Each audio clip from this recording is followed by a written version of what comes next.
O Henry की मशहूर कहानी द गिफ्ट ऑफ द मेजी एक जवान जोड़े जिम और डेला की मोहब्बत और कुर्बानी पर मबनी है। दोनों एक दूसरे से बेपनाह मोहब्बत करते हैं और अपनी कीमती चीजें कुर्बान कर देते हैं ताकि एक दूसरे के लिए तोहफा खरीद सके।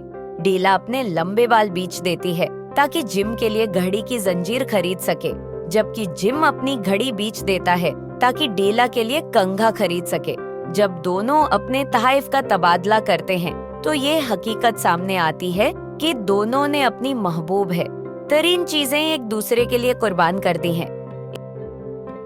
इस कहानी का पैगाम ये है कि असल मोहब्बत पैसे या मादी चीजों में नहीं होती, बल्कि कुर्बानी और वफादारी में होती है।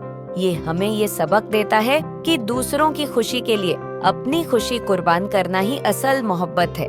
उस पर महात्मा गांधी का एक मशहूर कॉल है, अपने आप को पाने का बेहतरीन तरीका ये है कि आप अपने आप को दूसरों की खदमत में खो दें। ये कॉल जिम और डेला की कुर्बानी को समझाता है, जो दरअसल अपनी खुशी से बढ़कर एक दूसरे के लिए जीते हैं।